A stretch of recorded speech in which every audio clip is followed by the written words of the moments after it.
Hanggang doon po pala sa dulo ay inani na rin po yung palay.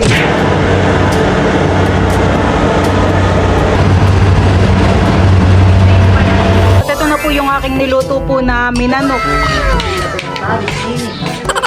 Si Papa po'y pawis-pawisan. Napakainit naman po talaga ng panahon. Sinabayan pa ng mainit na sabaw. Bibigyan daw po ni Mama ng suka.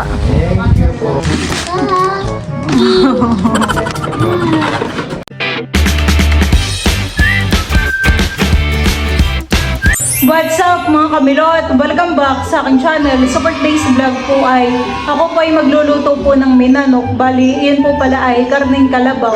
Minanok lang po ang tawag po dito sa amin. Yun po ay isa po sa mga luto po dito sa Quezon. Kadadating laang po ni Bali, siya po ay galing sa palaisdaan. At kayo naman daw ni Papa ng ng bugo. May huli. Tito Luloy po ay may order na alimango. Ito naman ay bibigyan mo doon sa lulo. Dito naman po ay may mga kasag at saka po bakuli. Bibigay daw po ni Bal kay Lolo. Ano yun? Kasag. At saka may ano po, may isda. Tapos ito naman po yung huli po na alimango. Ito daw po ay bibilhin na po ni Tito Luloy. Parang ito po ay mga matataba at mukha pong may aligi. 12 seconds later. Ayan po mga kamilot at bali ito na po pala yung ating karneng kalabaw. Kalang ko lang ng ng kalawang. Para matalimhan eh. Malawang at matagal nang ginagamit yata. Ang hiwa pala na yun ay maliliit. Ganito. Parang pang adobo. Parang ganito. Oo. Kumain ako sa karinderya. Ano ito? Minanok. Akala ko manok. Kalabaw pala. Ang tawag po dito sa amin ay minanok pero kalabaw naman karneng kalabaw po. Ang sahog po na gulay na yan ay mustasa. Yan, tama lang yung ganayan na hati. Parang mabilis ding lalambot kapag ganayan kaliliit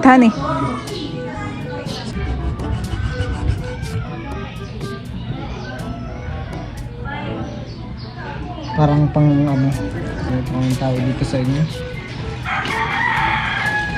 Maganda po kapag po bibili ng karneng kalabaw dito sa amin ay maagap. Mga alas 6 hanggang alas 7 ng umaga. At kapag mga alas 8, alas 9 ka nabibili ay ubos na yung mga laman. Para mga buto-buto na lang yung natitira. Dalawa lang yung nagtitinda ng kalabaw doon. Karamihan ay karneng manok at baboy ang tinda. Heyo!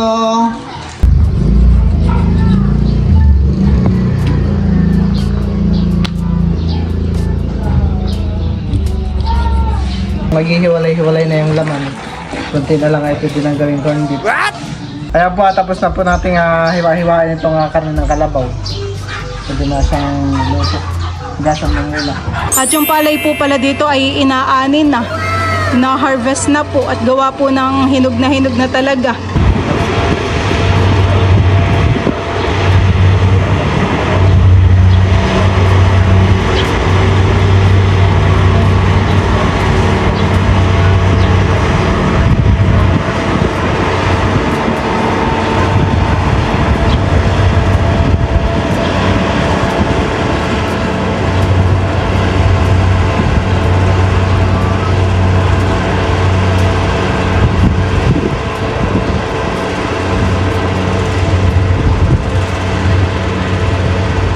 Hanggang doon po pala sa dulo ay inani na rin po yung palay.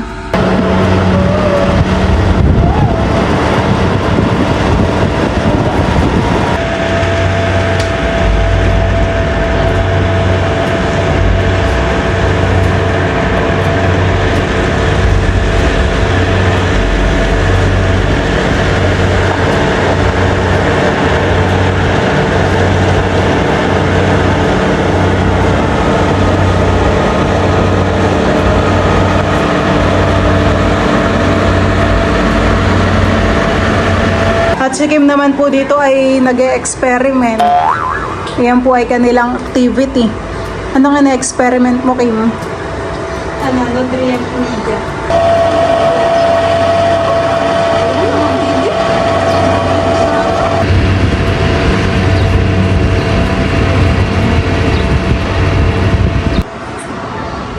Ay, ito na pala.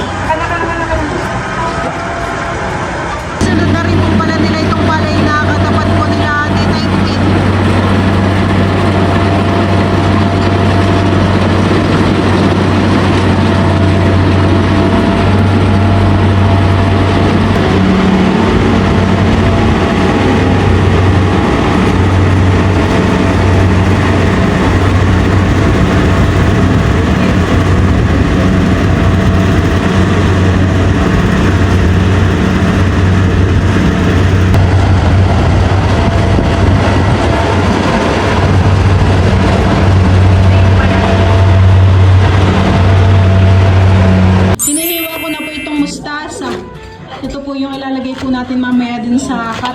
Nakapaghiwa na naman po ako dito ng mga rekado na luya, sibuyas at saka po bawang. Ganito lang po ang hiwa natin dun sa mustasa. Maliliit lang din po.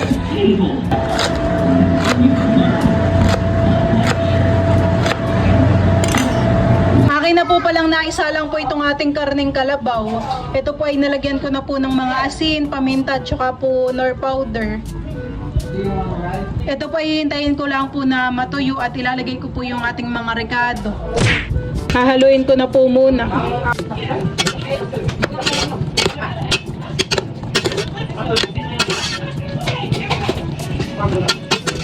Ayan po at ilalagay ko na po itong ating mga rekado. Ito po hindi ko na po nilagyan po ng mantika. Ito po yakin lang hahaluin.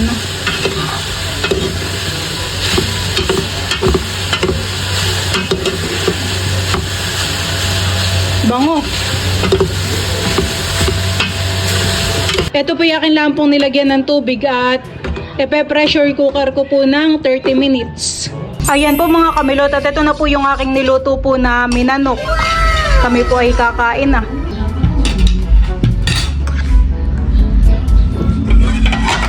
Ako rin po dito ay gumawa po ng sausawan na atis at saka po kalamansi. Natok na yata kaya kaya ganyan.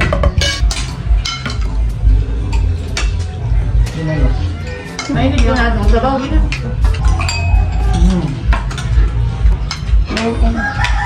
Ayaw mo yun, nasasuktan siya. Sarap po ng sabaw. Sarap.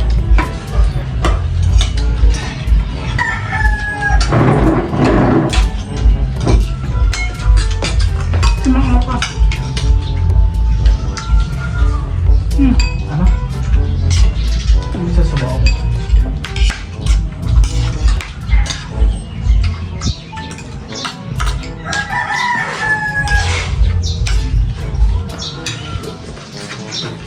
Masarap po itong may mga sili.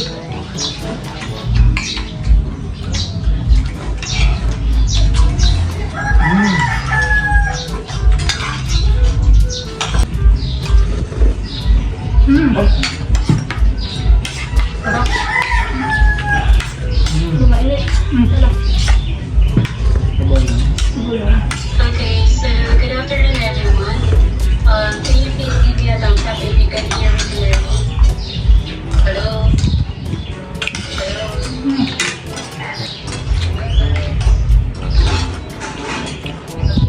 so how about you smash it down? And then right after this time, please divide the topic. And then after that, Pwede pa sabaw. May galing po doon, dila.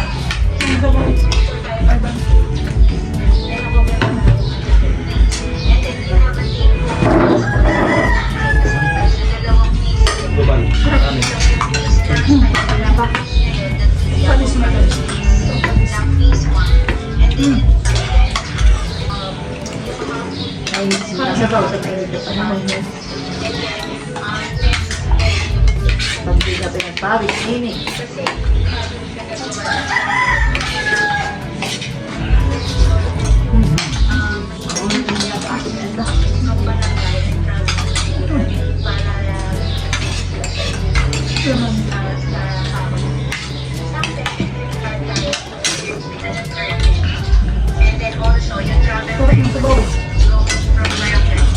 Diba suka pinangalan yung mga, diba pinangalan yung mga.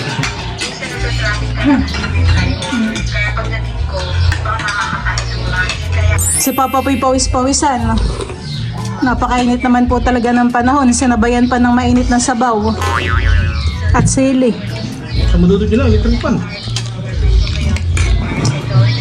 Sige po kayo start ng online class. I hope meron kayong advice na pinili and then post reading right after this. Kasi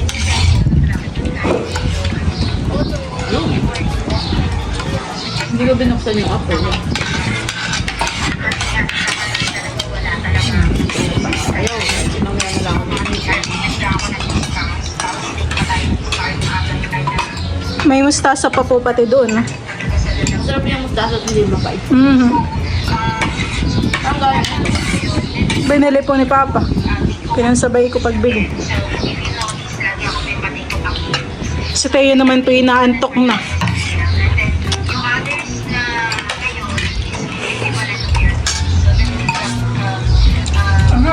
Yung ako pala yung naglugaw sa bayan. May minanok din. Tapos, parang yung katabi ko, nakala ko yung lugaw orderin. Ay, manunok lang yung order na walang kanin. Sila pakpapak na. Sarap naman. Malasa po ang sabaw na yan eh. Kaya kahit masabaw ay malasang malasa po. Akala ko yung ulamin niya. Ay, parang ginawa niya lang din lugaw.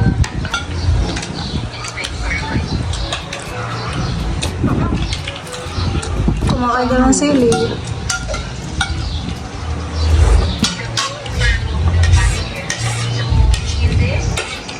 Pati si Dodot ganado din.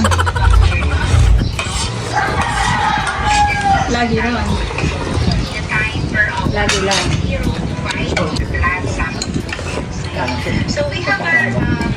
Ang ko kanina. Ang baba. Hindi ko kaya kakainin niya pa yan ha? Huwag siya matulog. Naangangan yata si Teo. Ah, marang ba? Marami ba paminta? Wala ng paminta. Hindi na ang hangat. Kung ano ito, nagkain na Napapaitan. Napaitan. siguro. Kaya mayaw. Baka yung natikman niya una. Oo nga, yun. Tatay. Kinakain po niya kanina yung hilaw na mustasa. Kumubos mo lang. Pero magpakain mo yung karakter.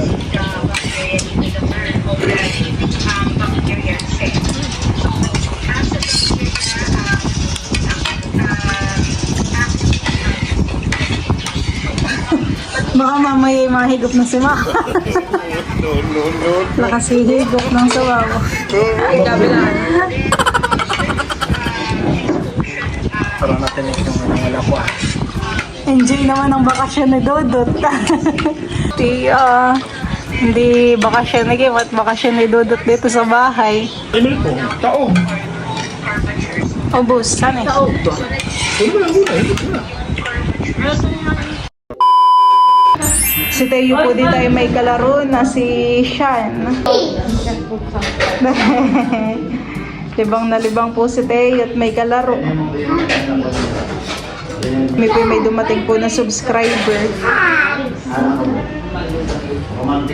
Okay, may papadala sa inyo. Ito pinasa replano namin ay akin na po papalamat. Ito po ay may hawak. Ito po ay tilapia. Tapos ito po ay may pabili tayo. Ah! 2 years. Sila din po pala ay nakarating na po sa amin. Si Jojo. Si Teo po nagkakain ng ice cream. Sarap Teo. Sila Melot ay nakarating na dito nung 2 years ago na pala yun. Sila parang gabi yun nung sila pumunta. Kumain lang sila bago umuwi. Matagal na rin po palahan eh, 2 years na. Tanda ko inabutan pa ni Sensei lang bago Sila din po ay paalis na sina Sir Froilan at saka po Ma'am Mary Ann. Ay, Bibigyan daw po ni Mama ng suka. Thank you po. Thank you. Bye-bye na Teo. Salamat po. Bye. Thank you po sa gift kay Teo. Sige po, ingat po kayo. Melot, bago sila umalis, ay natapos sa akin ng may pinabibigay kay Anne Rose na 1K. Tapos may niabot din sa akin.